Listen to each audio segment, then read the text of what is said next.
Okay, guys, ready? Ready for something very exciting. Yeah, it's a lot of excitement. 你未開，我開咗。開咗，你開咗未？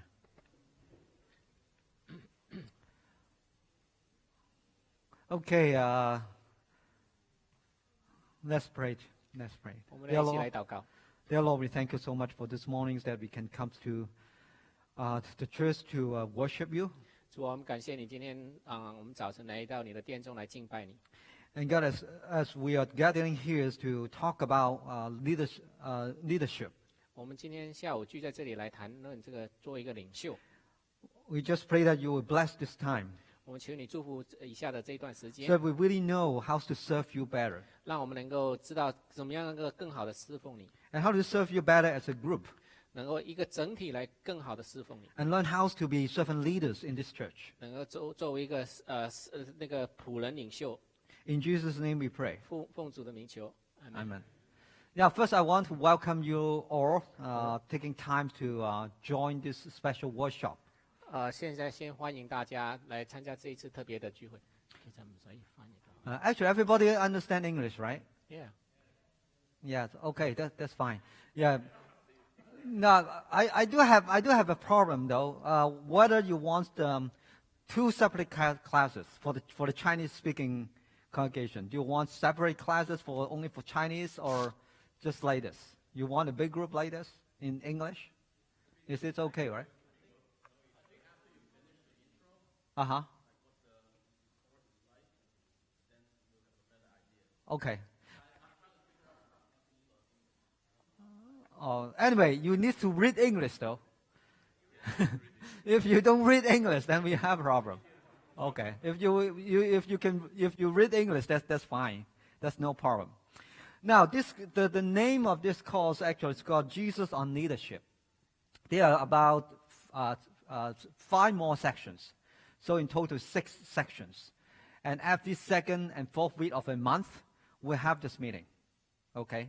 And I'm really excited about this workshop because this is a really important topic called leadership. Now, I don't know if you remember, if you attend the second service, on Mother's Day, I preach something about servant leadership. I don't know if you remember that. Yeah, and that is actually is a really important concept. Someone started this in 1977. His name is called Greenleaf. It's something like New Year, green leaf. But this concept is not new, honestly speaking, because in the Bible, in the New Testament, we already have this concept. Jesus talked about this, basically. And I'm really excited about this course because many years ago, actually, I had this course. I taught this course once. And when I taught that, actually, after I taught that, I had a lot of positive impact in the life of my service. So I think it is important for you, and it is important for the church. And I do believe if you really do your homework, there's homework, okay? If you really do your homework and read carefully and study carefully and pray diligently, and I believe your life will be changed. I cannot guarantee that, but I believe that. This is my hope. That's why I'm so excited teaching this class, because I was changed by studying this book, and I hope you will be changed by studying this book as well. Now, since this is the first gathering, so you can do homework and we can do nothing. So we just basically just go through some concept. What is this course about? If you look at the page one, actually the contents page. The contents page. Do you see the contents page? Yeah, in the beginning, actually, just right after the book information cover.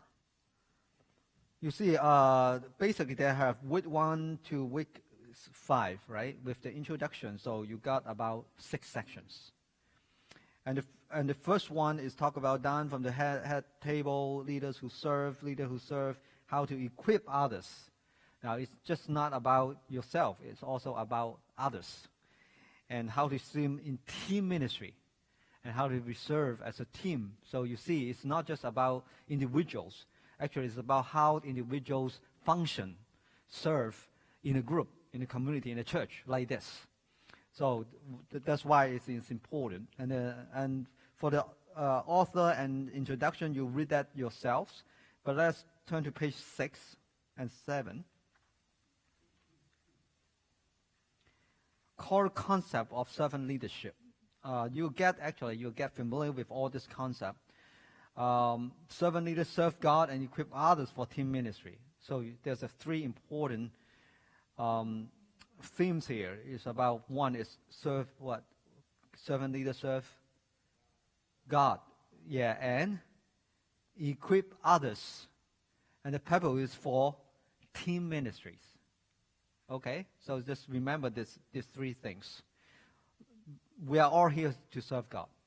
We need to not just believe that. We need to make sure about that, actually. And then we need to equip others. Once we get ready, we are equipped, we need to equip others so that we can work together to serve the church. Now, and then the second thing, God prepares servant leaders to serve. Here, serve is, when we talk about serving, we talk about different things. I'm not going to spend more time, a lot of time on explaining this, because I think you're all familiar with this concept. Spiritual gift, we have different spiritual gifts, so we need to understand, discover what our spiritual gifts are, and use those gifts to serve God. And then experiences, what kind of experiences we are going to have, or we had, so that we can, help others to serve God better. And then we talk about relational style. That's a kind of survey and test, so you know what's your relational style. Each one is different, actually, in terms of relating others. And then you have the vocational skills. That is the skills, it's something like technique, skills that you can use to serve. And the last one is about passion, enthusiasm. And this is really important. If you serve God with the passions, it's kind of boring, honestly speaking. It's a kind of hard work. You feel it's hard. But if you have passion, it's different. And then we hope that we have all these kind of things. And then servant leaders equip others. How to equip others is encourage them to serve. Now, I don't know whether I should use in our church, but in a lot of churches, one thing is lacking is about encouragement. In a lot of time when we work together, we don't encourage one another. Instead, we what? Huh? Yeah, we criticize each other, and then we kind of enjoy doing that. It seems that something like, I'm better, so you're worse, or something like that. But no, I think as a teamwork, you talk about equip others, encourage them to serve, qualify them to serve, for service. A lot of time when we ask people to serve, we don't help them to serve. That's why sometimes people got frustrated in the church, because they want to serve, but they don't know how to serve. And sometimes they serve, they don't serve well, and that's the problem. And then understand their needs and what are their needs, and instruct them and pray for them. And all this are important. We'll study all this. During these 6 sections.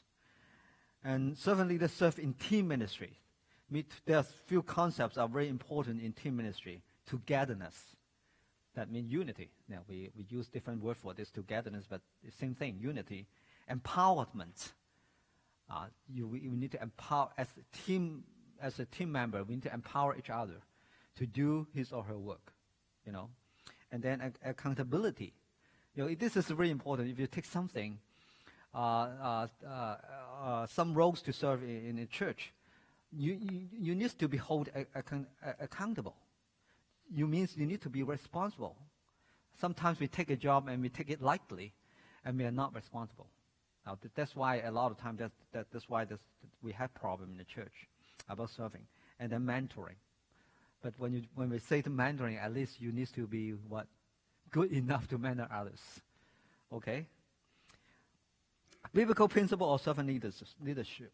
There are actually 7 principles. In the first week, probably you study it. the first seven principles. Alvin, will you read the first principle? Servant leaders humble themselves and wait for God to exalt them. Yeah, and I think the first one, I don't think I need to explain that to you. You know, servant leaders humble themselves. We all know that we need to, we have to. But the second one, sometimes we kind of ignore or neglect that. It's called wait for God to exalt them.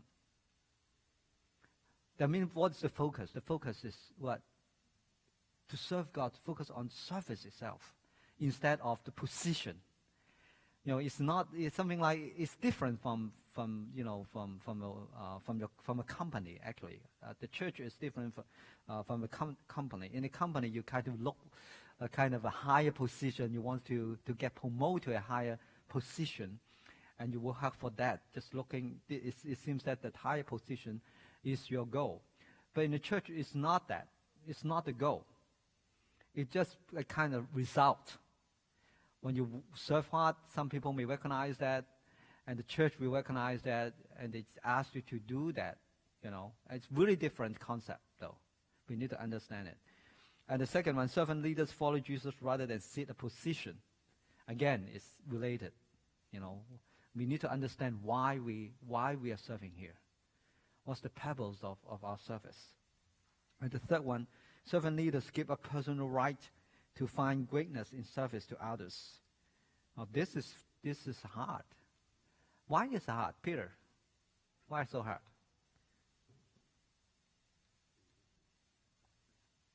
Or you think it's so easy?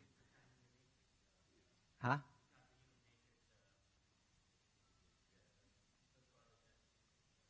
Uh-huh. Not human nature. Yeah, exactly. This is not what we do. We talk about what? We always talk about our rights. Yeah, our rights are violated. We always say something like that, right? It's not fair. If in the church we always talk about fairness. We always talk about this right. We'll have problem. Now, it's good to fight for the right for others. But it's not good for you to fight for your own right. You see the difference? There's a big difference. We should fight for others' right, but not your own right. That's a big difference here. So you study that. You study the detail. You get a clear concept. The fourth, Steve, would you read that number 4? Servant leaders can risk serving others because they trust that God is in control of their life. Yeah, that's just can risk serving others. Why the author used the word risk? Why serving others is a risk? Yeah, exactly. That's the case. People will take advantage of your serving. But the Bible says it's okay. No big deal, okay? Number 5, Zinan, would you read that? Servant leaders take up Jesus' call of servanthood to meet the needs of others. Yeah, to meet the needs of others. Again, it's all otherness. It's not for yourself, it's for others. Now, in our faith, there should be 2 centers. The first center is what? God-centered. The second is other-centered. But a lot of time we said it what? Self-centered. This is our priority. But in the Bible, you don't see that at all. Self is always, behind God and others. Number 6. Mario, number 6. Servant leaders share their responsibility and authority with others to meet a greater need. Yeah, the key word is share. Now, I myself have this problem. Sometimes I would rather, I just do it myself. It's easier. Share responsibility, you need to oversee others, you need to help others. It's really, it causes a lot of trouble. But the Bible said no, you still need to do that. It doesn't matter whether what you feel, but you need to share responsibilities and authority, too, with others to meet a greater need. The greater need is the need of the church. Okay? Number 7, serve servant leaders multiply their leadership by empowering others to lead. So what is your keyword here? What keyword you will pick, Sharon? Multiply. Why?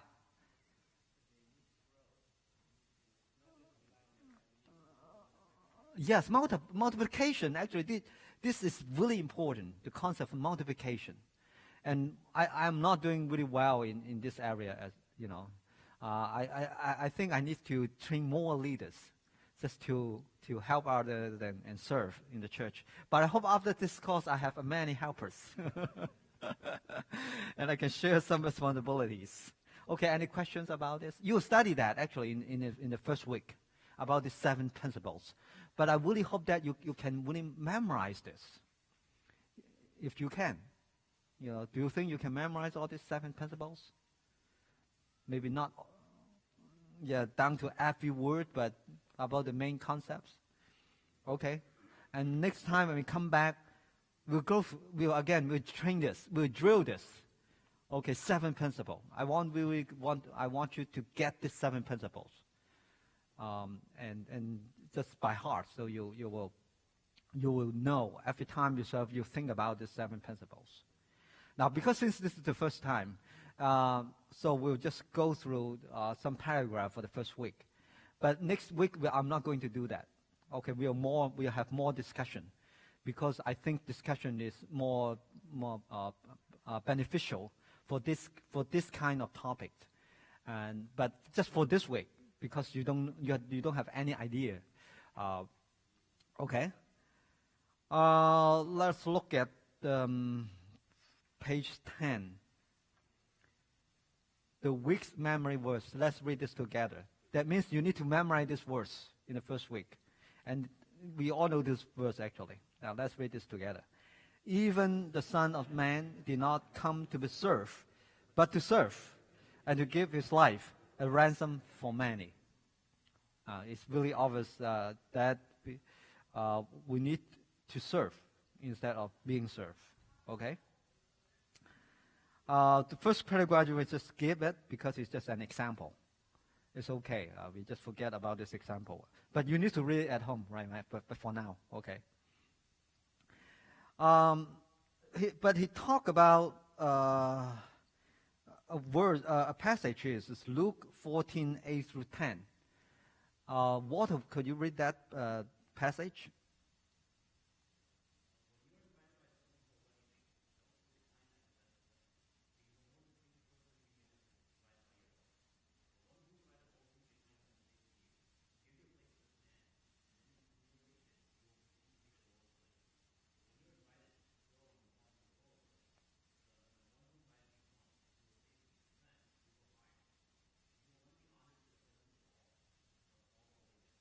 Yeah, thank you. Yeah, actually, the example is related to this passage. This author has actually had a kind of a similar experience. Yeah, he sat in a kind of a head table, and people asked, and then he was asked to move. So that was kind of embarrassing, you know. So he said, as I reflect on my social blunder, I realized I've done what was typical of many leaders. So it's a typical of many leaders. Let's look at this. It's not where, it's typical. How so? He said, when given a position, we happily accept the status that goes with it, often overlooking the fact that the true place of Christ-like leadership is out in the crowd rather than at the head table. Leaders who follow Christ's model of leadership work with those who serve in the kitchen and serve alongside them until they complete the job. Head tables are optional. Service, not status, is the goal of leaders who have Christ as their masters. Now, do you agree with this passage, this paragraph? You do? Why? Why do you think it makes sense?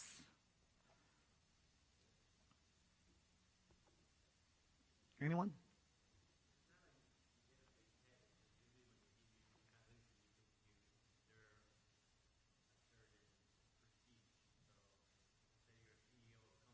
Mm-hmm.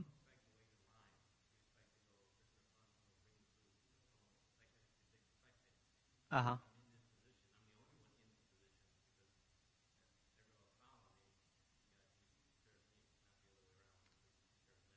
Yeah. So actually, you're talking about something like, I think it's very important. A lot of time, position and privilege seems go together, right? You know, I have this position. That's why I have this privilege. I'm a CEO of the company. So when I go into an elevator, somebody needs to hold that for me, because it seems that this is the privilege a CEO has, right? And sometimes we use this kind of concept in the church. Now, in the church, what kind of position do we have? A pastor, yeah, right. Deacons. What else? Council members. Yeah, do you know how people look at these positions? And when they look at this position, what do they think? Mario, yeah. Uh-huh. Because one criticism I have heard of certain organizations Uh-huh. is a person will say, you know that organization, they're all cheap but no Indians. No. Meaning that everybody have a title and is a boss. Uh-huh. Nobody gets Oh, the chief. Okay. Chief. All right. Yeah. Yeah, and it's true. I mean, I think we Chinese should understand that. Why? Because I don't know those ABCs, but for us from Asia, we want to be boss. Honestly speaking, so we like to opening companies. I mean, we want to run the company. That's why there's so many companies in Asia, in Hong Kong, so many bosses. And in the church, people also look at those, say, hey, this is what high rank positions. And in the position, we should go for that. But here says something, I think, very important. Well, what do you think about this, actually, other than what Jeff said? Any others? David?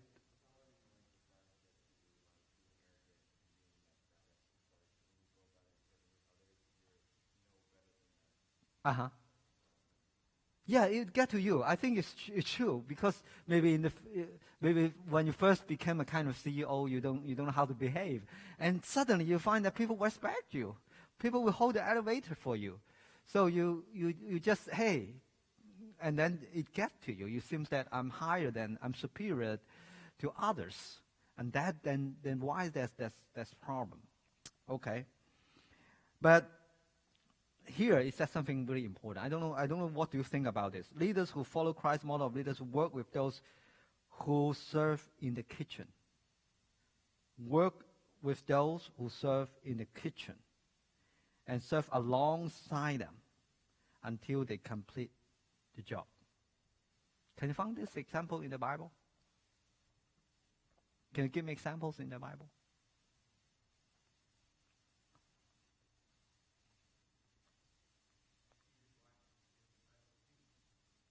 And Jesus is the example. Why? Why Jesus example? Just so you talk about that wash the disciples' feet. That's the humility, right? But just look at like a higher concept. Jesus, what? Incarnation. What does incarnation means? What is incarnation? Yeah, Jesus became flesh and became man. And become, a man walking on the earth. Huh?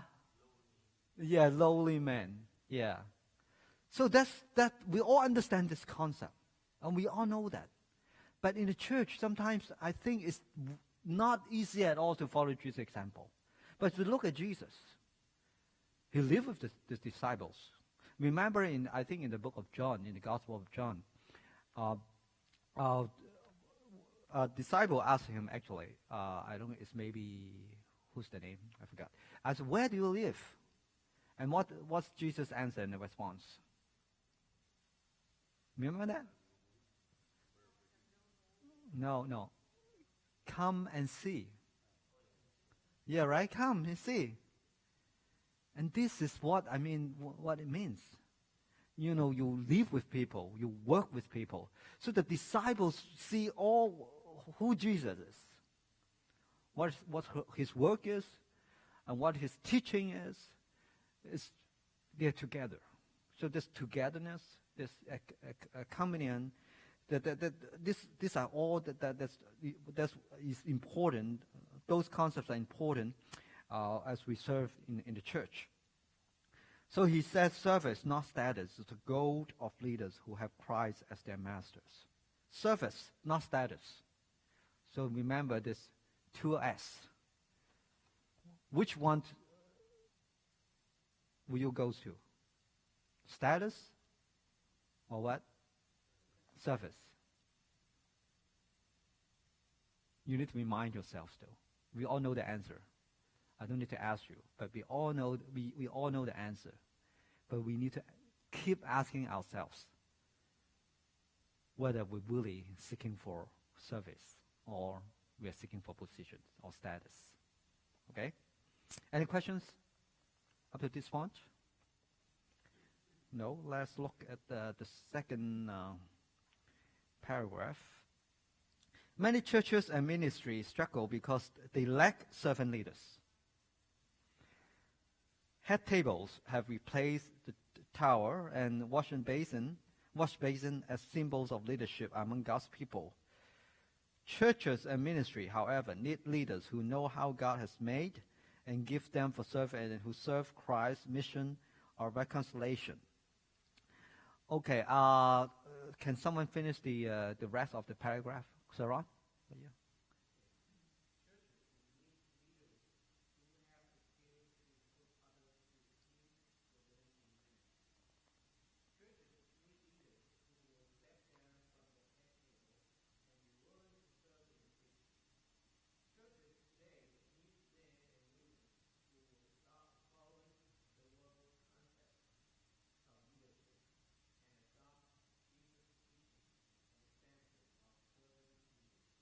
Okay, so I don't need to explain that. It's pretty clear. The next one, Bo Ying, can you read it? The term?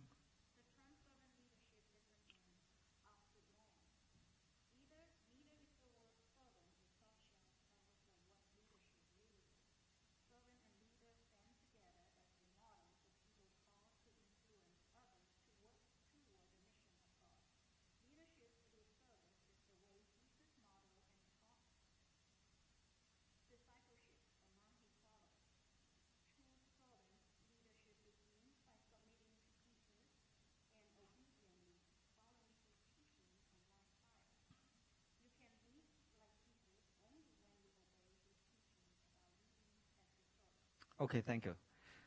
Yeah, the term servant leadership isn't an oxymoron. Yeah, when we look at this word, it's kind of really strange. You know, it's your servant and then leadership. It seems like an oxymoron, but it's not.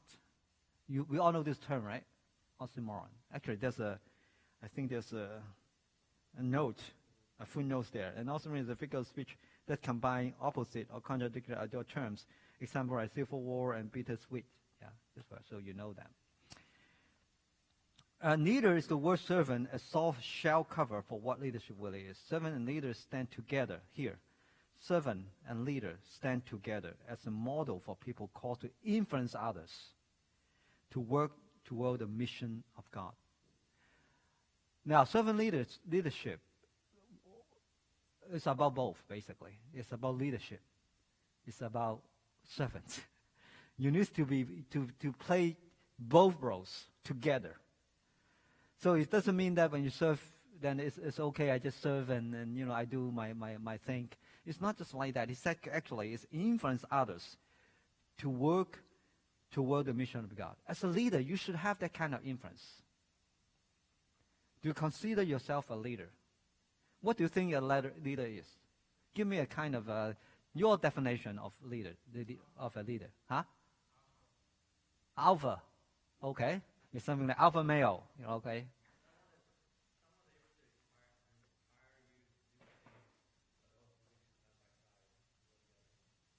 Okay.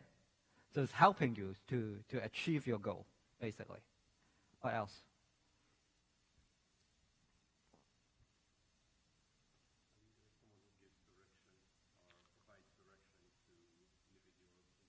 Yeah, provides direction.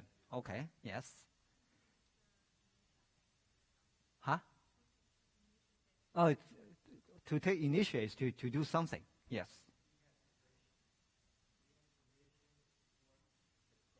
Yeah, here's the vision, is direction, direction, vision, yes. Yeah, these are all, I think is good qualities of a leader, and it's important.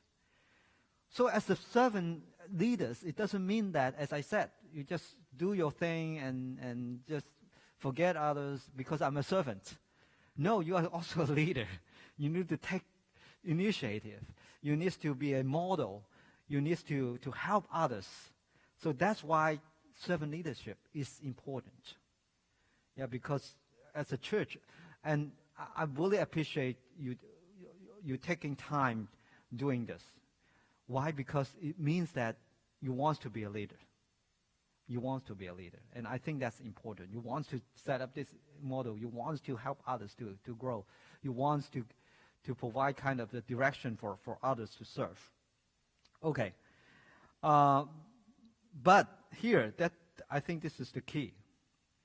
True servant leadership begins by submitting to Jesus and obediently following his teaching and lifestyle.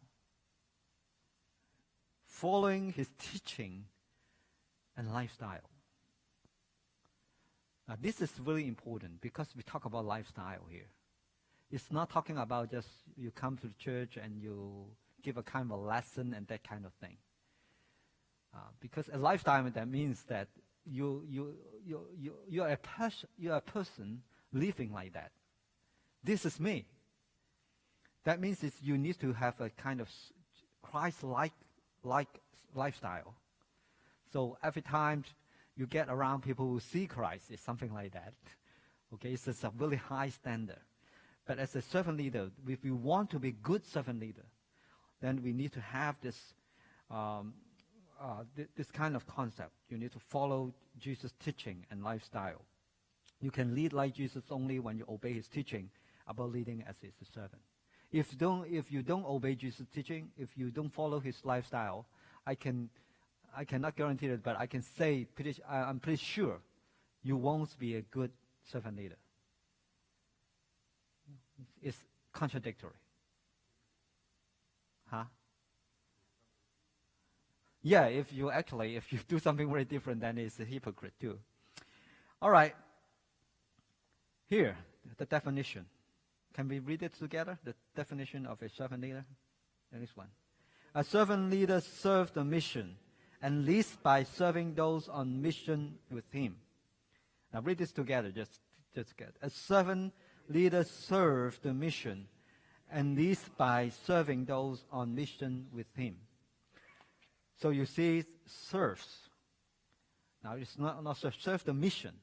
Of course, that mission is the mission given by Jesus Christ. And also leads, that's the leader part, by serving those on mission with him. That's really interesting. You serve and then leads by serving those on mission with them. So if in a group you are servant leaders, what do you look like?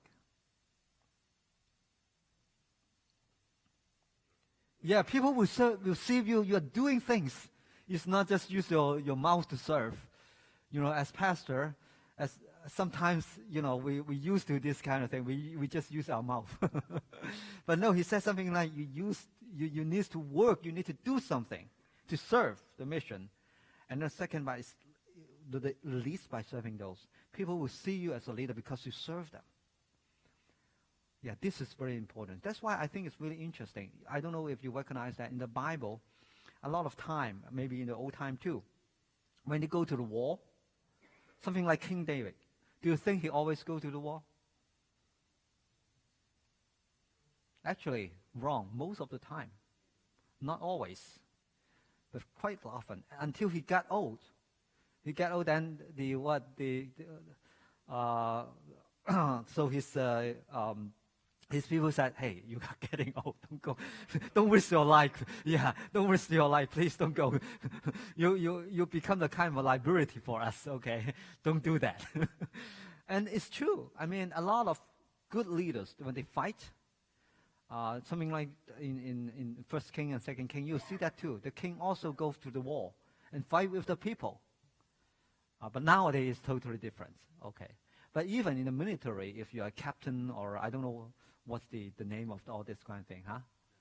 A general, a surgeon. Let's talk about surgeon. If you're in a group, you cannot say that, oh, you guys go there and fight, and I'm going to sit back. You cannot do that. You have to lead, to fight.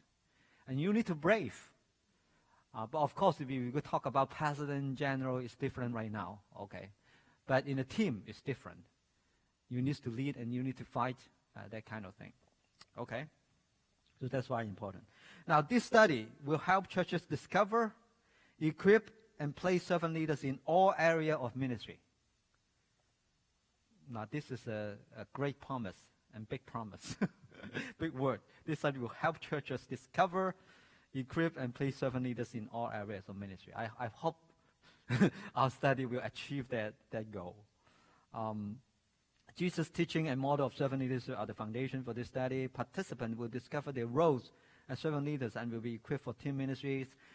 Our purpose as individual members, as a church, or as a ministry is to develop servant leaders in team ministry who carry out the mission of God. My prayer is that churches and ministry will honor and train leaders who follow Jesus' teaching and model of servant leadership. My personal goal is to serve you and your church through the Bible study and to help restore a biblical model of servant leadership in your church. Okay? We don't need to explain that. We all know this. Now this week, so this coming week, you need to, actually 2 weeks. There's only homework for 5 days. So you got plenty of time to do it. Okay? But you need to do it, okay? Don't wait until the last minute, until the Sunday school, then say, hey, the Sunday school teacher is teaching and then you're doing your homework. Don't do that, all right? Please. Now, this week, you will, first things, discover 7 principles of servant leadership. We talked about that already, okay? Examine definitions of servant leadership and just teaching about humanity. We talk about it a little bit too, about the definition of servant leadership. Number 3, examine Jesus' teaching about being first and being great. If you want to be great, then you need to study well. Do you want to be great? By the way, yes or no? Yes, we want to be great in Jesus' eyes, okay? Not in secular world, but in Jesus' eyes. And then observe Jesus' model of servant leadership the night he was betrayed. That's what Jeffrey talked about. Examine biblical models of shared leadership. And evaluate God's calling in your life to be a servant leader. So you got your plate full. There's a lot of things, but it's really interesting. And it's not that probably, I think it take only about, 15 minutes, maybe maximum 20 minutes, 1 day. Yeah, of course, a day. Yeah, 1 day. It's not difficult, but it's really interesting. Now, let me just go really quick for day 1, then you know what's going on. And I think it's really pretty interesting. Day 1, that's page 12. Jesus' teaching on leadership, part 1. Rebecca, would you read that? Christian leaders are servants with credibility and capability who are able to influence people in a particular context to pursue their God-given direction.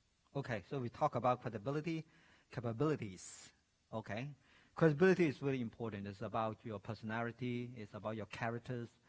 And then it also talk about capabilities, whether you have skill. Yeah, you have skills to achieve that. You have gifts to achieve that. Today, you will review the big concept of servant leadership, examine Jesus' teaching about humility, taking inventory of your relationship with Jesus Christ, study Jesus' model of humble service to all. Now let's just look at the first thing. Today, we want to examine a different idea about leadership. We'll look at biblical models of leadership and the way Jesus taught and modeled leadership for his followers. Let's start with your impressions of a leader. Now, I asked you that question a moment ago. But let's look at this list. It's more specific. Below, you will find a list of character traits. Select the quality you consider important in a leader. In a leader, do you think, what kind of trait do you think, hey, this trait leaders must have? You can circle it, you can square it, you can check it.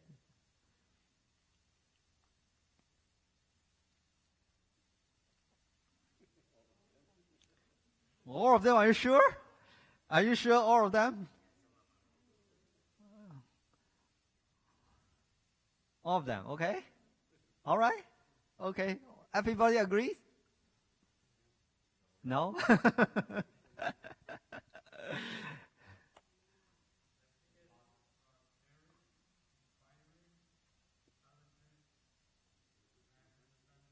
Okay, all right. Okay.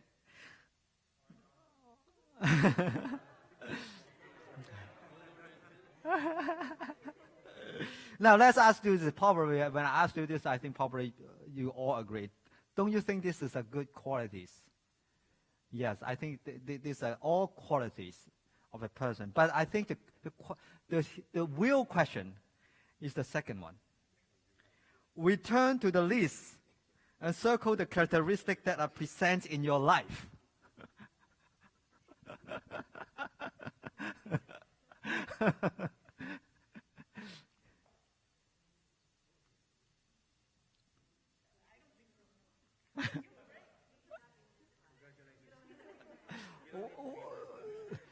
What did he say?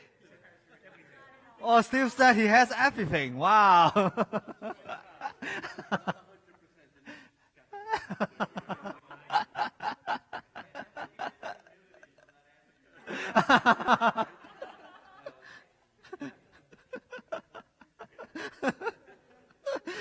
Now this is really interesting. Just look at that. Sometimes when we ask the first question, when you look at this, hey, you think maybe if a leader does not have all the traits, at least have most of the traits. Let's say that. But when we look at the second question, he said, "Wow, is it fair for us to have all these traits?" So if you look at this, the next paragraph, people know what they want in a leader. Some prefer that their leader be decisive or visionary. Others want their leader to be charming and kind to people. Some decide not to have a leader. And indeed, sometimes, we have a kind of, I think it's wrong perception about leaders. Unrealistic expectation for a leader. Sometimes we want our leaders to be more decisive. And then on the other hand, we want them to be charming, to be easy to get along. Now, most of the time, those traits don't get together. People tends to be more charming, is less decisive most of the time. Because when he is really decisive, he's not that charming anymore, right? Do you agree? Yeah. So, but sometimes we expect everything from our leaders. But of course, leaders should have. I think a leader has different traits. And you too, you have your certain traits as a leader. You don't have everything doesn't mean that you can be a leader. Because God creates you differently.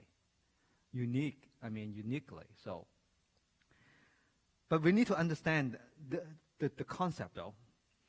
And I want to highlight the trait of service in a leader. Such a leader serves the mission and meets the needs of the group that relates to the group's group. This kind of leader leads by example rather than by memo. Yeah, in a company, a lot of leaders lead by memo. Just send you a memo. You need to do this and do that. That's it. End of discussion, basically. But in church, it's more difficult to do that. Page 13. Page 13. May, would you read the first paragraph?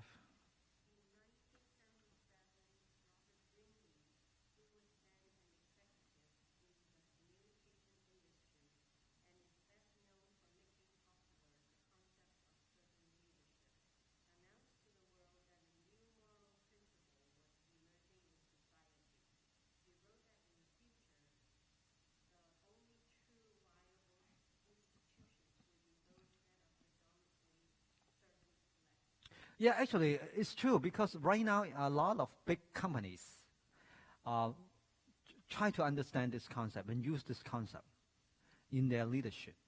And they find a lot of success by doing that. And a lot of kind of leadership consultants company are using this concept as well. As servant leaders, he teach people how to be a servant leader. So this really, again, this Robert Greene is the person I talked about earlier. The next paragraph. Who wants to read this? Pastor William, when you read that, observing.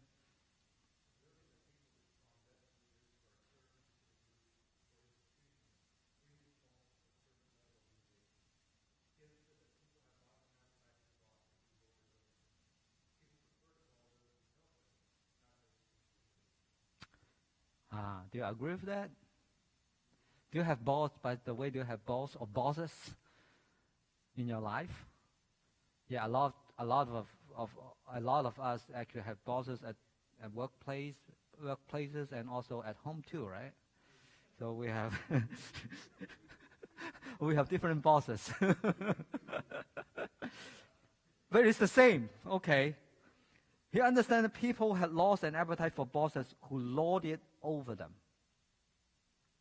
People refers to follow those who help them, not those who intimidate them. And I think it's so true now. Yeah, it's something like parenthood as well, right? Right now, as dads, as fathers, can we overlord our children? Yeah, when they were maybe 2 or 3, right? But they appreciate if you help them, and if you live by example. They will love you more instead of just you always tell them what to do. Is that true? Yeah, it's true, and I think so too.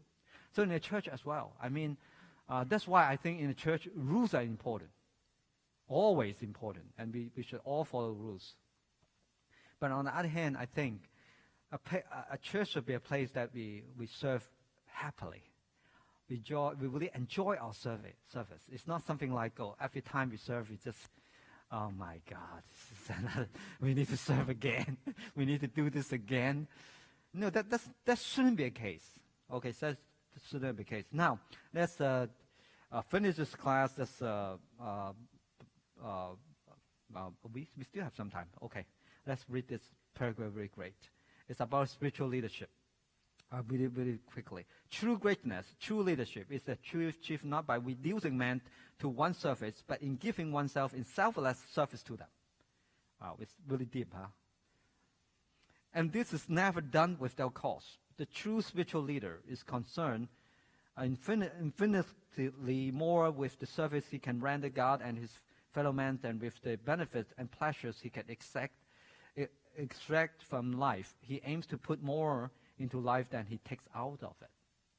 Okay, and especially I think the first sentence is really important. True greatness, true leadership is achieved not by reducing men to one service, but in giving oneself in selfless service to them. It's about giving.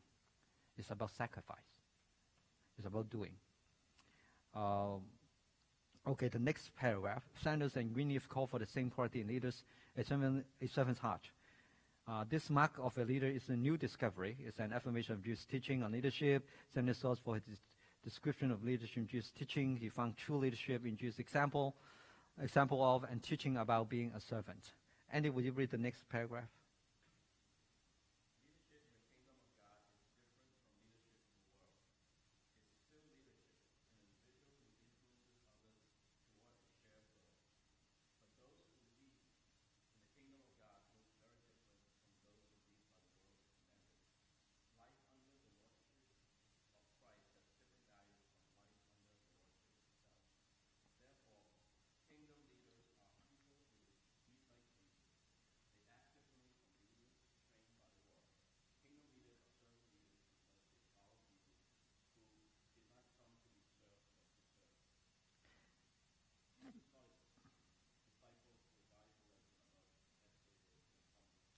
Yeah, our class is going to actually our class ends here, but you just just study that. But this concept, I mean, read it carefully, and you think carefully. You see, there's a lot of gems there. There's a lot of good things there, good stuff here. Just think about this, and especially remember Mark. I think this is really important words. We need to memorize it. That is Mark 10:45. What is it again? Can you memorize it? Son of God comes to what? It's come to serve, not to be served. Come to serve, not to be served. Come to serve, not to be served. Yeah, we all need to remember this. Once we get this, and in a church, you'll see a really different world in the church. Honestly speaking. And you serve much happier. Just don't believe me. Believe God. That's what God said. Come to serve, not to be served. And if it wants to be great, it should be like that too. Okay, any question, any comment? If not, next time, that's the 4th week. I hope you guys can come on time. So we can finish on time, just 1 hour. 1 hour we will finish everything. Okay? 1:15 because 1:15 because the second week I need to go to Coral Spring, and I come back. If one, sometimes I cannot really get back on time. So 1:15, but we'll try to finish it on time. Begins on time and finish on time. 1 hour. Okay. Any question? Huh? Yeah. Okay.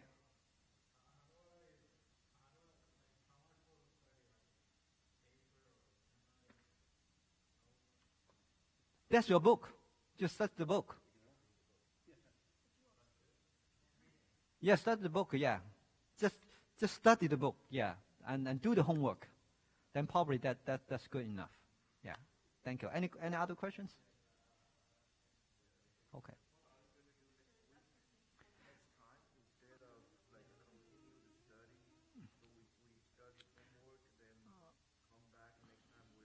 We will have discussions. Week 1, we'll discuss week 1. Because this coming 2 weeks, you'll finish week 1. Right?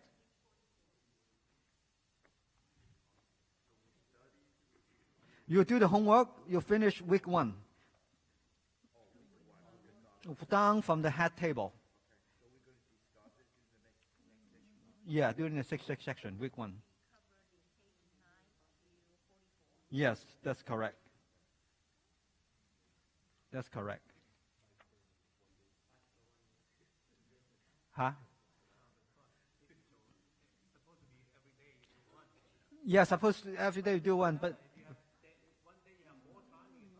yeah, you have 14 days, so it doesn't matter really.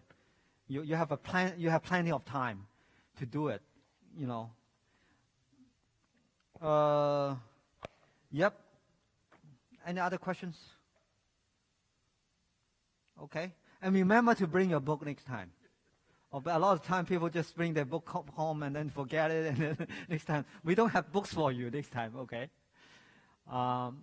Okay. Yeah. I think probably that's it. Pastor William, would you close our meeting with prayer?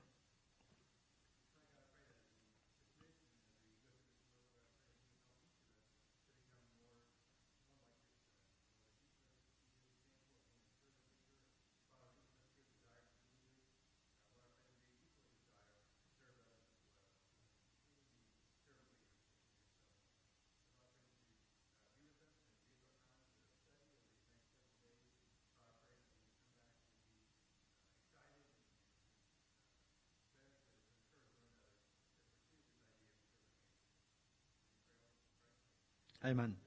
So by October, you said October, we'll have finished this course. So, thank you. Hey. Besides the theory and the principle, would there be like a case studies, like real life case studies? Yeah. I think if you can provide me, I think you all have experiences in surfing, right? Yeah. I think I think it's a good suggestion. But maybe probably you guys have a lot of example. You can give that to me. Sometimes when I say something, maybe it's too personal.